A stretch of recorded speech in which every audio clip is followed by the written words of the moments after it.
ሰው መሆን ለተወደደ መድኃኒታችን ለኢየሱስ ክርስቶስ ክብር አይደለም፣ ውርደት ነው። ስለኛ ፍቅር የተሰቀለ አምላክ እያለ እኛ ለምን እንሰቀላለን? የሞተልን አምላክ እያለ ራሳችንን ለምን እንገላለን? ወጣቶች ሆይ የሚራራ አምላክ አላችሁ። ፈተናችሁን የሚረዳ አምላክ አላችሁ። ወላጆቻችሁ የእናንተን ዓለም ባያውቁትም አምላካችሁ ኢየሱስ ክርስቶስ ግን የእናንተን ዓለም ያውቀዋል። ከፍጥረታት እግዚአብሔር በእጁ ማንም ፈጥሮ ያውቃል። በእጆቹ የነበርክ አፈር እኮ ነህ አንተ። ትወድቅና ትነሳለት ዘንድ ሰው ምንድነው? መከራ ትቀበልለት ዘንድ ሰው ምንድነው? ለመላእክት የተሰቀለ ይመስላል? ለማን የመጣ ለእንስሳ የመጣ ይመስላችኋል? ማንም አይወደኝም ለሚል ወጣት አፍቃሪ አምላክ እንዳለው መስማት ምንኛ ያጽናናል። የዚህ ዓለም ፍቅር እኮ መለወጥ አለበት። ጠዋት ወዶ ማታ ሊጠላ ይችላል። አሁን ስሞ ፈቀቅ ብሎ ሊነክስ ይችላል። ምንጣፍ ማምጠፍ የከበደ ራሳቸው ከተነጠፉለት ጋር እኩል ማፍቀር አይከብድም።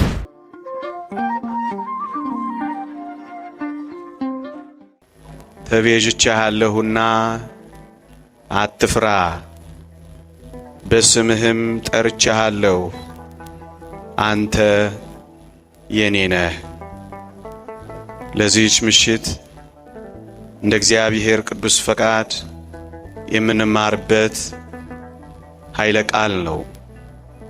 ትንቢተ ኢሳይያስ ምዕራፍ 43 ቁጥር 1 አንተ የኔ ነህ። ብዙ ጊዜ በተለይ ወጣቶች የኔ ነህ የሚል የሌለን ብቸኝነት የሚሰማን እንሆናለን። ብዙ ጊዜ በብዙ ሰዎች ተከበን ብቻችንን እንደሆንን ይሰማናል። ብዙ ጊዜ ከሰዎች ጋር ሆነን ባዶነት ይከበናል። የኔ ነህ የሚል የሌለን ምስኪንን ብለን እናውቃለን። በዚህ ጊዜ ነው ይህንን ድምፅ መስማት የሚያስፈልገው። በስምህ ጠርቼሃለሁ፣ አንተ የኔ ነህ ይላል እግዚአብሔር። ብዙ ጊዜ ወጣቶች ከቤተሰቦቻችን ጋር እየኖር ቤተሰቦቻችን ግን የእኛን ዓለም ላያውቁት ይችላሉ። ብዙ ወጣቶች እንዲህ ሲሉ ይሰማል፣ ቤተሰቦቼ እኮ የኔን ዓለም አያውቁትም ይላሉ። ቤተሰቦቼ ወደ እኔ ዓለም አልወረድም ይላሉ። ቤተሰቦቼ ከእኔ ዓለም ጋር አልተዋወቁም ብለው ይወቅሳሉ። ወገኖቼ እውነት ነው። ምናልባት ቤተሰቦቻችሁ ወደ እናንተ ዓለም አልወረዱ ይሆናል። ወጣቶች ምናልባት ቤተሰቦቻችሁ ወደ እናንተ ዓለም አልተዋወቁ ይሆናል። በዚህም ብቸኝነት አጥቅቷችሁ ይሆናል። ግን ወጣቶች አንድ እውነት እንንገራችሁ፣ ወላጆቻችሁ የእናንተን ዓለም ባያውቁትም አምላካችሁ ኢየሱስ ክርስቶስ ግን የእናንተን ዓለም ያውቀዋል። ከወጣቶች ዓለም ጋር ወደ ወጣቶች ዓለምም ወርዷል። ወደኛ ዓለም እንኳን ሳይቀር መጥቷል። የኔና የእናንተን ሰውነት እንኳን ሳይቀር ወስዷል። የኔና የእናንተን ዓለም የሚያውቅ አምላክ አላችሁ። ወደ እኔና ወደ እናንተ ዓለም የወረደ አምላክ አላችሁ። ሰው መሆን ለተወደደ መድኃኒታችን ለኢየሱስ ክርስቶስ ክብር አይደለም፣ ውርደት ነው። የተዋረደው ሰውነታችንን እንኳን ሳይቀር ነው የወሰደው። ወገኖቼ የኔና የእናንተን የተዋረደ የሰውነታችንን ዓለም ያውቀዋል። ወደ ሰውነታችን ብቻ የወረደ አይደለም። ከኔና ከናንተ መካከል ወጣቶች ማን ጸያፍ ሽታ ያለው ቦታ ተወልዷል? የላሞችንና የአህያን ሽታ አሽትቷል። እግዚአብሔር ያሳያችሁ። ወደዚህ ብርቱ ጸያፍ ዓለም እንኳን ወርዷል ጌታችን። በሬም የጌታውን አህያም የጌታውን በሬም ጋጣውን አወቀ እስኪባል ድረስ በሽታዎቻችን መካከል ተዋውቋል። እስከዚህ ዓለማችን ድረስ ወርዷል። ምእመናን መተው ነው ካላችሁ እንደ ክርስቶስ የተተወ ማን አለ? መጣል ነው ካላችሁ በቤተልሔም እንደ አምላካችን የተጣለ ማን አለ? መረሳት ነው ካላችሁ በወገኖቹ መካከል የተረሳ እንደ ክርስቶስ ያለ ማን አለ? ወጣቶች ምናልባት በምትወዷቸው መካከል ጥሩ ዋጋ በምትከፍሉላቸው መካከል ተረስታችሁ ይሆን? ሊዋጃቸው የመጣ ዘመዶቹ እንኳን የጠሉት አምላካችሁ ኢየሱስ ክርስቶስ እኮ አለ። ከሱ በላይ ተትታችሁ ይሆን? ከሱ በላይ ተረስታችሁ ይሆን? ከሱ በላይ በር ተዘግቶባችሁ ተባራችሁ ይሆን? ከሱ በላይ ጀርባ ተሰጥቷችሁ ይሆን? ከሱ በላይ ተነቃችሁ ይሆን? ከሱ በላይ ቆሻሻ ቦታ ተጠላችሁ ይሆን? በእርግጠኝነት ዓለማችንንማ ያውቀዋል ክርስቶስ። ሽታና ክርፋታችን እንኳን ሳይቀር ነው የሸተተው ክርስቶስ። ወገኖቼ ይሄ ብቻ አይደለም፣ መቃብራችንን እንኳን ሳይቀር ቀምሶታል ክርስቶስ። እንግዲህ ከሞት በቀር የሚያስጸይፍ ምን አለ? ከድንጋይ በቀር የሚከብድ ምን አለ? ድንጋያችንን እንኳን ተንተርሶታል። አፈራችንን እንኳን ሳይቀር ቀምሶታል። እንኳን የተዋረደው ሰውነታችንን፣ እንኳን የተተወ ሽታችንን ምዕመናን የተንተራስንበትን የሞት ድንጋይ እንኳን ሳይቀር ጎብኝቶታል። ሞቷል። ከዚህ በላይ እንግዲህ ምን ይመጣል? ከዚህ ከፍ ያለ ነገር ላሳያችሁ። በሞት ብቻ አላበቃም። እግር በእግር ሲኦላችን እንኳን ሳይቀር ሄዶ ገብቷል። እንግዲህ ምን የቀረው ዓለም አለ? እነዚህን ሁሉ ዓለሞች ከቀመሰ የኔና የእናንተን ትንሿን ዓለም አያውቅም ይባላል። ልክ ነው ወጣቶች። ምናልባት ውዶቻችሁ የእናንተን ዓለም ላያውቁት ይችላል። ውድ የሆነው አምላካችሁ ግን የእናንተን ዓለም ያውቀዋል። የእናንተን ዓለም ይረዳዋል። ወደ እናንተ ዓለም መጥቷል። የእናንተን ዓለም ያውቀዋል። ብቻችሁን እንደተሰማችሁ፣ ብቻችሁን ብቻ እንደሚመስላችሁ እንዳትቆጥሩት ነው ይህን የምናሳያችሁ። ደግሞ ዝንባሌ፣ ስሜቴ፣ ፈቃዴ ማንም የሚረዳው የለም። አያውቁትም ቤተሰቦቼ፣ አያውቁትም ወገኖቼ፣ ስሜቴንና ዝንባሌን እንኳን አያውቁትም ብለው ብዙ ወጣቶች ብቻነትን ይመርጣሉ። የተወደዳችሁ ኦርቶዶክሳውያን ስሜታችሁን የሚጋራ ብቻ አይደለም አሁንም ነግራችሁ። የእግዚአብሔር ቃል እንዲህ ይላል፣ ከኃጢአት በቀር በነገር ሁሉ እንደኛ ስለተፈተነ ይራራልን የሚችል ሊቀ ካህናት አለ ይላል። ከኃጢአት በቀር በነገር ሁሉ እንዳንተ እንዳንቺ ተፈትኗል። ተፈትናችኋል። ከክርስቶስ በቀር ግን አልተፈተናችሁ።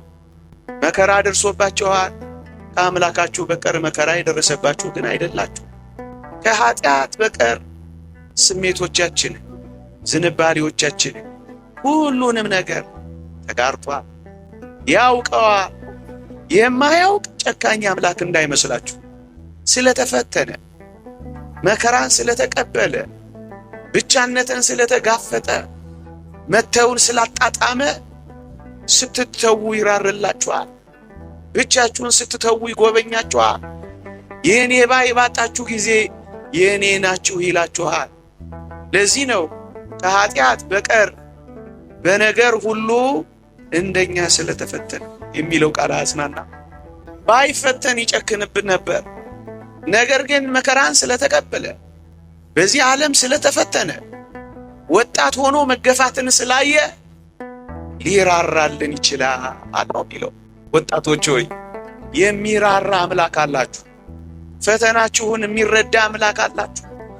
ምናልባት ወላጆቻችሁ፣ ምናልባት የቅርብ ሰዎቻችሁ ላይረዷችሁ እንኳን ቢችሉ መፈተናችሁን የሚረዳ አምላክ አላችሁ። አንዳንድ ጊዜ ተሰጦቼን፣ ዝንባሌዎቼን፣ ክህሎቶቼን የሚያደንቅልኝ ዕውቅና የሚሰጠኝ ስለሌለ የብቸኝነት ስሜት ብቻ አይደለም የበታችነትም ስሜት ይሰማናል የምትሉ ወጣቶች ካላችሁ፣ ወጣቶች ሆይ ማን እንደ እግዚአብሔር አክብሮ ፈጠራችሁ መሰላችሁ? ክህሎቶቻችሁን፣ ተሰጦቻችሁን፣ ማንነታችሁን ብቻ አይደለም ግሩምና ድንቅ አድርጓችሁ እንደፈጠራችሁ አታውቁ? ወጣቶች ሆይ ታስበው ዘንድ ሰው ምንድን ነው? ትጎበኘው ዘንድ ሰው ምንድን ነው እስኪል ድረስ መጽሐፍ የጠየቀው ለሰው የተደረገለት ነገር ምንኛ እጹብ ነው። ለእንስሳት ሰው የሆነ እንዳይመስላችሁ ወጣቶች፣ ወይም ከመላእክት ለአንዳቸው መስቀል ላይ የዋለ እንዳይመስላችሁ ወገኖቼ። ታስበው ዘንድ ሰው ምንድነው? የቤተልሔም ከብቶች በረት መጣለት ዘንድ ሰው ምንድነው? ትጠማለት ዘንድ ሰው ምንድነው? ትወድቅና ትነሳለት ዘንድ ሰው ምንድነው? መከራ ትቀበልለት ዘንድ ሰው ምንድነው? ታከብረው ዘንድ አንተ የተዋረድክለት ይህ ሰው ምንድነው? ይሄ እኮ በጣም የሚያመራምር ጥያቄ ነው። ምን ብትሆን አምላክ እንደመጣልህ ታውቃለህ? አንተ ወጣት ሆይ ከሰማይ ዙፋኑ አምላክን የሳርከው አንተ እኮ ልዩ ፍጡር። ለመላእክት የተሰቀለ ይመስልሃል? ለማን የመጣ? ለእንስሳ የመጣ ይመስላችኋል? የእግዚአብሔር ቃል እንደሚናገር ግሩምና ድንቅ ሆኜ ተፈጥሬአለሁና አመሰግናለሁ እንደሚል በጣም ግሩምና ድንቅ ነን፣ ተመርምረን ማናልቅ በጣም ልዩ ነን ወጣቶች። ተሰጦቻችን ክህሎቶቻችንን ብቻ አይደለም ፍጥረታችንን እንኳን ተመልከቱት። ከፍጥረታት እግዚአብሔር በእጁ ማንም ፈጥሮ ያውቃል? በእጆቹ የነበርክ አፈር እኮ ነህ አንተ። የእግዚአብሔር እጆች ያበጃጁሽ እኮ ነሽ አንቺ። እንዴ እፍ ብሎ በአፍ ውስጥ ትንፋስ ሕይወት ሰጥቶ የሚያውቀው ለየትኛው ፍጥረት ነው? ለፀሐይ ነው? ለጨረቃ ነው? ለከዋክብት ነው? ለኛ ብቻ እኮ ነው እፍ ብሎ የሕይወትን እስትንፋስ በአፍንጫችን ውስጥ የከተተው። ምን አይነት ድንቅ ፍጥረት ብንሆን ነው እንዲህ አድርጎ አክብሮ የፈጠረው? ይህንን ሁሉ ተውት። በተበላሸን ጊዜ ሊሰራን፣ በፈረስን ጊዜ እንደ አዲስ ሊያመጣን፣ እንደ አዲስ ሊሰራን በእጆቹ ችንካር ለማን ተክሏል መሰላችሁ ወጣቶች? ለኛ አይደለ? ግሩምና ድንቅ ሆኖ መፈጠር፣ ዓለም ሁሉ ያየን ማድነቅ ምንኛ ውብ እንደሆነን እኮ ስላላወቅን ነው ወገኖቼ። ዕውቅናን፣ ሪኮግኒሽን፣ ጭብጨባን ከዚህ ዓለም የምንጠብቅ፣ ዓለም ባላጨበጨበልን ቁጥር ያኮረፍን ምናልባት ወጣቶች ውበታችንን ጥቂት ወጣቶች ስላላሞገሱን ያኮረፍን ጥቂት ገርል ፍሬንዶች እና ቦይ ፍሬንዶች ምናልባት ጀርባ ስለሰጡን ቅር ያለን የተቀየምንን እንኖር ይሆን? በጣም ልዩና ውብ ፍጥረት ነን ወገኖቼ። ውብ ፍጥረት፣ ፍጥረት የሚደነቅበት ውብ ፍጥረት ከሰው በቀር ማን አለ ምዕመናን? ለዚህ ነው የዚህ ዓለም ጭብጨባ፣ የዚህ ዓለም ዕውቅና፣ የዚህ ዓለም ሙገሳ ስላላገኘን የበታችነትም የብቸኝነትም ስሜት እንዳይሰማን ወገኖቼ። ችሎታዎቻችን ልዩ ናቸው። ተሰጥኦዎቻችን፣ ጸጋዎቻችን ሊነገሩ ማይችሉ ናቸው። በዚህ በእኔና በእናንተ ሰውነት ውስጥ እንኳን እግዚአብሔር እጅግ በርካታ እጹብ ድንቅ የሚባሉ ምስጢራትን የሰራባቸው ናቸው ወገኖች። አንድ መምህር ሲናገር ከ5 ነው ከ6 በላይ ፋብሪካዎች ሰውነታችን ውስጥ አሉ ይላል። የኤሌክትሪክ ሲስተሙ በሉት፣ የነርቭ ሲስተሙ በሉት፣ የውሃ ሲስተሙ በሉት፣ በጣም ልዩ ዓለም ራሱ የሚኮርጅበት እጅግ ልዩ ስርዓቶች ያሉት ትልቅ ፋብሪካ ነው ሰውነታችን ወገኖቼ። ተነቦ የማያልቅ፣ ተጠንቶ የማያልቅ፣ ተመርምሮ የማያልቅ ምዕመናን፣ በተለይ ወጣቶች እጅግ በጣም ውብ ነን።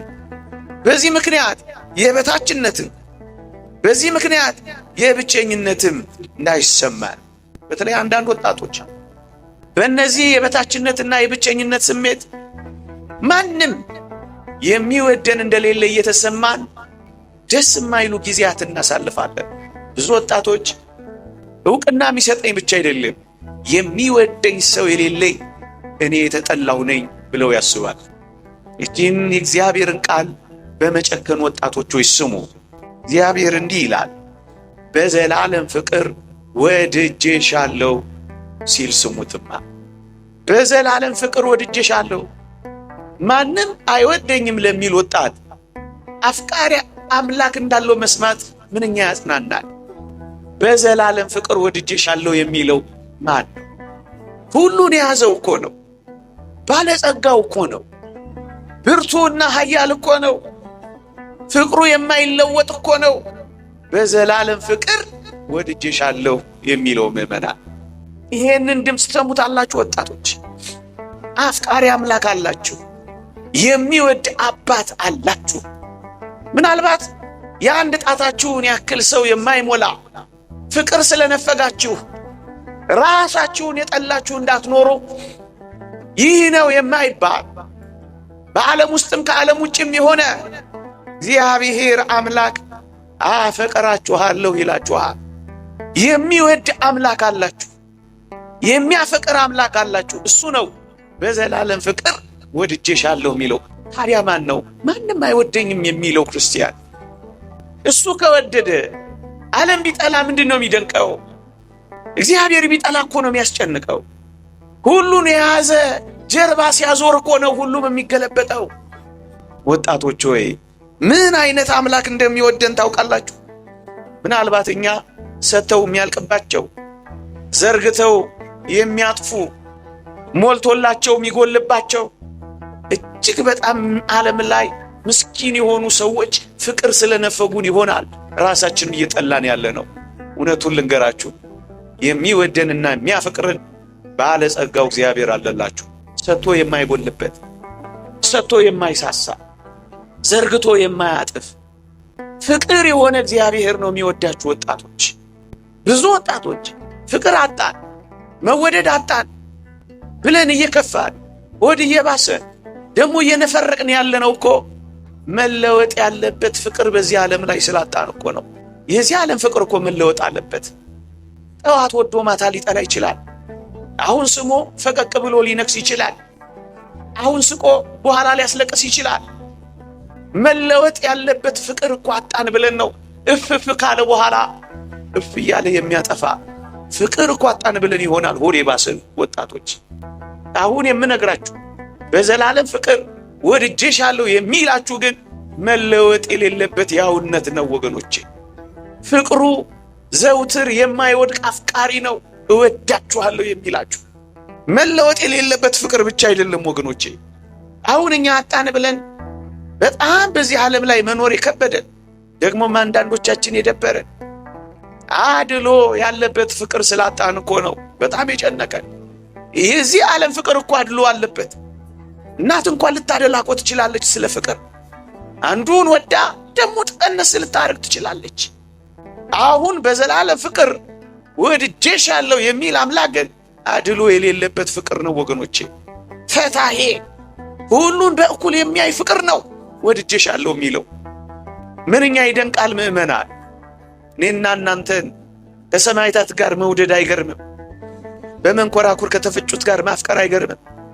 ቀዝቃዛ ጽዋ ውሃ ልንሰጠው ያልቻለውን ደማቸውን ካፈሰሱለት ጋር መፍቀር አይገርምም?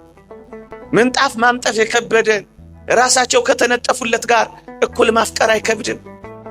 ምን አይነት ፍቅር ነው አድሎ የሌለበት ፍቅር? በ3 ሰዓት፣ በ6 ሰዓት፣ በ9 ሰዓት፣ በ11 ሰዓት የመጣውን እኩል የሚያፈቅር ፍቅር፣ ወድቆ የተነሳውን ደግሞ የሚበረታው እኩል እጆቹን ዘርግቶ የሚቀበል ፍቅር ምን አይነት ፍቅር ነው ወገኖቼ? አድሎ የሌለበት ፍቅር። ከረፈደም ከመሸም እየዘለለም እያነከሰም እየነፈረቀም የመጣው የሚቀበል ፍቅር ምን አይነት ፍቅር ነው? ደጅ ደጁን የማይ ፍቅር፣ ይልቁንም የደከመውን ለማቀፍ የሚንደረደር ፍቅር፣ ይልቁንም ጠፍቶ የተቅበዘበዘውን አቅፎ ወደ ቤቱ ለመክተት የሚጓጓ ፍቅር ምን አይነት ፍቅር ነው ይሄ? አድሎ የሌለበት ፍቅር። እናት የወለደችውን አምጣ የወለደችውን ልትረሳ ትችላለች። እኔ ግን አልረሳሽም ከቶም ቢሆን አልጥልሽም ያለ ፍቅር ምን አይነት ፍቅር ነው ወገኖቼ? ይሄ ፍቅር ነው ወጣቶች እወዳችኋለሁ የሚለው። ይሄ ፍቅር ይገባናል። እኔ መግለጽ ሊያቅተኝ ይችላል። ግን በዘላለም ፍቅር ወድጄሻለሁ ሲልሽ ስሚው። በዘላለም ፍቅር አፍቅሬሃለሁ ሲል የምትሰማው ባለጸጋውን መለወጥ የሌለበትን አድሎ የሌለበትን አፍቃሪ ነው ወገኖቼ። ወረት የሌለበትን ፍቅር። የዚህ ዓለም ፍቅር እኮ እኛ እኮ ፍቅር አጣን፣ ማንም አይወደንም እያልን የከፋን ሆዴ ባሰን እየኖርን እንኳን እንዳልሆን የሚሰማን ወረተኛ ፍቅር አጣን ብሎ እኮ ነው። አንድ ሰሞን ይወዳል፣ ከዚያ ደግሞ ብርቱ ጠላት ይሆናል። አንድ ሰሞን ያፈቅራል፣ ከዚያ ደግሞ ነገር ፈልጎ ይርቃል። ወረተኛ ፍቅር። ይህ አፍቃሪ ግን ወረት የሌለበት ፍቅር ነው። ሁሌ የሚያፈቅር፣ ሁሌ የሚወድ ኃጢአታችንን እንጂ እኛን የማይጠላን ፍቅር። በሩን ዘርግቶ በሩን ከፍቶ እጁን ዘርግቶ የሚጠብቅ ፍቅር፣ ወረት የማያውቅ ፍቅር። ይሄ አፍቃሪ ነው። የሚወደን ወጣቶች እወዳችኋለሁ የሚለን ይሄን ፍቅር የሚመስል ከዚህ ፍቅር የሚተካከል ምን ፍቅር በምድር ላይ ይገኛል ወገኖቼ? ለዚህ ነው ወገኖቼ የበታችነትም የብቸኝነትም ማንም አይወደኝም የሚሉ ስሜቶች ከሚገፋፉን ስሜቶች እንድንጠበቅ አንቺ የኔ ነሽ አንተ የኔ ነህ ብቻ አይደለም በዘላለም ፍቅር ወድጄሃለሁ የሚል አምላክ እንዳለን እንድናውቅ ያስፈልጋል። ምዕመናን፣ በተለይ ወጣቶች እኛን በማፍቀር የሚኖር አምላክ እያለ ራሳችንን እንዴት ወደ መጥላት እንደርሳለን? ምዕመናን፣ ስለኛ ፍቅር የተሰቀለ አምላክ እያለ እኛ ለምን እንሰቀላለን? የሞተልን አምላክ እያለ ራሳችንን ለምን እንገላለን? መራራ ሐሞት የተጎነጨልን አምላክ እያለ ደስታን አጥተን መኖር ጠልተን መርዝ እንዴት ልንጠጣ እንችላለን? የተወደዳችሁ ወጣቶች ወጣትነቱን እንኳን ሳይቀር ለኛ የሰጠ አምላክ እያለ ወጣትነታችንን እንዴት አድርገን ለሱስ ለሰይጣን እንገብራለን? እንዴት አድርገን ይህን የተቀደሰውን የእግዚአብሔር ማደሪያ እንዴት አድርገን እናረክሳለን? እንዴት አድርገን እናፈርሳለን? የሚወደን አምላክ እያለ ምዕመናን የበታችነት የብቸኝነት ያለመወደድ ስሜት ብዙ ወጣቶች ጋር ምን እየፈጠረ ነው? በተለይ በዚህ ዘመን ዋጋ ቢስ እንደሆኑ ራሳቸውን የሚቆጥሩ ወጣቶች እየበዙ ነው። እኔማ ዋጋ ቢስ ነኝ እስከ ማለት እየደረሱ ነው። ምዕመናን ዋጋቸውን የማያውቁ ደረጃቸውን ያልተረዱ ወጣቶች ይህንን ድምፅ ሊሰሙ ይገባል።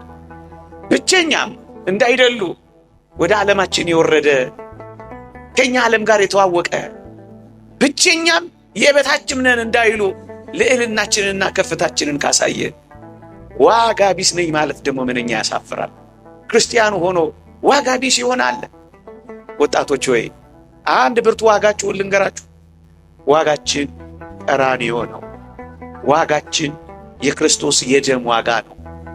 ዋጋችን የጌታችን የመስቀል ሞት ነው።